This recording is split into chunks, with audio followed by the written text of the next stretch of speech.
केला बेचने वाली चुड़ैल। एक बार की बात है, जादूपुर नाम के एक गांव में करतब दिखाती एक औरत एक रेड्डी के लिए गांव में आती है। आइए आइए मेहरबान कदरदान, खाइए रोहड़ा के ताजे ताजे केले। कभी खाए नहीं होंगे ऐसे केले, पीले पीले केले खाइए। ये कहकर रोहड़ा हाथों में 4 केले लिए उन्हें सर्कल में जोर जोर से हवा में उछालती हुई करतब दिखाती है, जिसे देखकर आसपास के सारे बच्चे अपने अपने मम्मी पापा से उस औरत के पास जाने की जिद करने लग जाते हैं। पापा, ऐसा तो सर्कस में बॉल से होता है ना, ये आंटी तो केले से कर रही है। चलिए ना पापा, देखते हैं। रोहड़ा एक पतली सी तार पर चलती हुई केलों से करतब दिखाती है। आते जाते सभी लोग बाहर रुककर उसके करतब देखते हैं और वाह वाही करते नहीं थकते। जैसे ही एक आदमी पास आकर उसे पैसे देने लग जाता है, तब वो कहती है, अरे नहीं नहीं साहब, मैं करतब तो बच्चों के मन को बहलाने के लिए करती हूँ। धंधा तो मेरा केले का है। पीछे देखो मेरी रिड्डी, जो भी मेरे केले खाएगा मेरी तरह चुस्त दुरुस्त और तंदुरुस्त हो जाएगा। पता चलता है क्या कि मेरी उम्र 55 की है।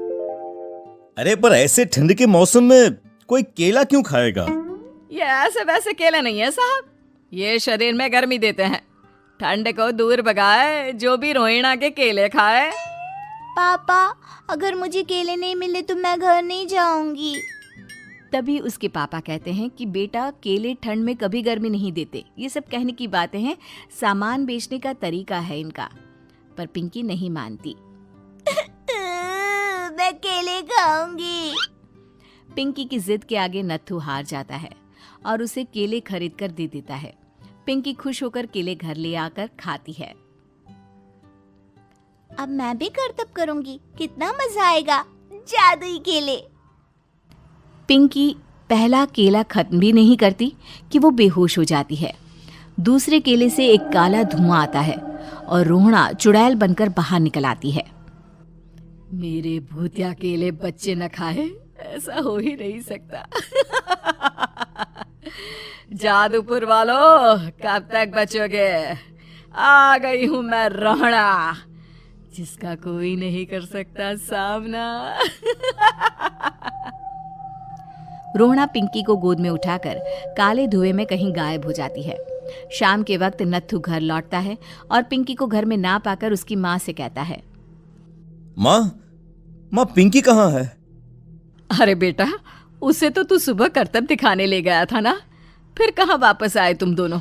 मुझे लगा तू उसे अपने साथ मंडी ले गया होगा। हे भगवान, मेरी बच्ची कहाँ गई? मैं उसे घर ही तो छोड़कर गया था माँ। नत्थू गांव के घर कोने में अपनी बेटी को ढूंढता है, पर उसे वो कहीं नहीं मिलती। परेशान होकर आखिर रो रो कर नत्थू हिम्मत हार कर घर लौट आता है। अगली सुबह रोहड़ा फिर से करतब दिखाने आती है और इस बार पिंकी की तरह रोनी केले खरीद लेता है। 50 रुपए दिए थे पापा ने, सारे पैसों की मैंने केले खरीद लिए हैं। अब मैं भी आंटी की तरह ही करतबबाज बन जाऊंगा। यही सोचते हुए रोनी केले खाता है और पहला अकेला केला आधा खत्म भी नहीं करता कि चुड़ैल उसके सामने आ जाती है। मेरे साथ चलने का समय आ गया है रोनी। ये तो बस शुरुआत है। अब इस गांव के सारे बच्चे धीरे धीरे मेरे कब्जे में होंगे, एक बच्चा भी नहीं बचेगा। ये कहकर रोना रोनी को गोद में लेकर काले धुएं में अदृश्य हो जाती है। इसके बाद हर रोज गांव में से कोई ना कोई बच्चा गायब होता, पर ऐसा क्यों हो रहा है किसी को भी समझ में नहीं आ पा रहा था। रोज की तरह अपनी बेटी पिंकी की तलाश में नत्थू गांव के एक तालाब के पास बैठा रो रहा था। कहाँ गई मेरी पिंकी? शकुंतला के जाने के बाद एक वही तो मेरा सहारा थी। अरे उसकी आत्मा कोस रही होगी मुझे कि मैं अपनी बच्ची को संभाल भी नहीं पाया। नत्थू ये कहता हुआ रो ही रहा था कि तभी तालाब में से उसे शकुंतला की आवाज सुनाई देती है। कहाँ थी तुम शकुंतला? हमारी बच्ची और सारे गायब हुए बच्चे रोहड़ा के कब्जे में हैं। वो बच्चों को जो केले देती है उससे बच्चे बेहोश हो जाते हैं और उसके कब्जे में आ जाते हैं और वो उन्हें ले जाकर काली दुनिया में ले जाती है। पर वो ऐसा क्यों कर रही है?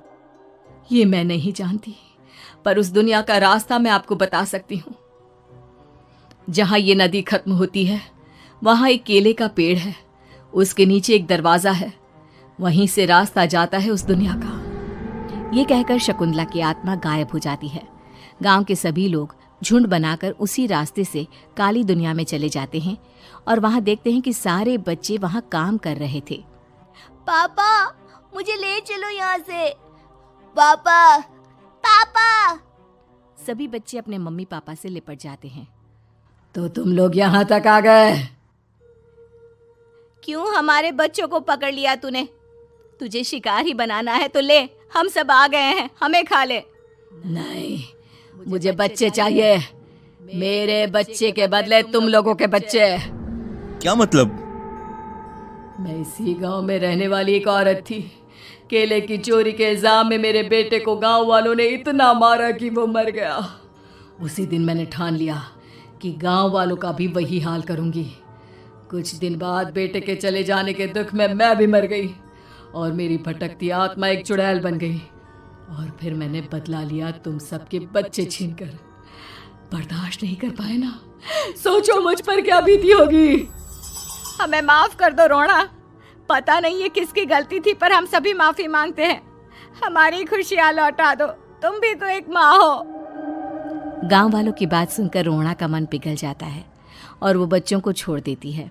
उसके बाद काली दुनिया बच्चों के लिए जादुई दुनिया बन जाती है।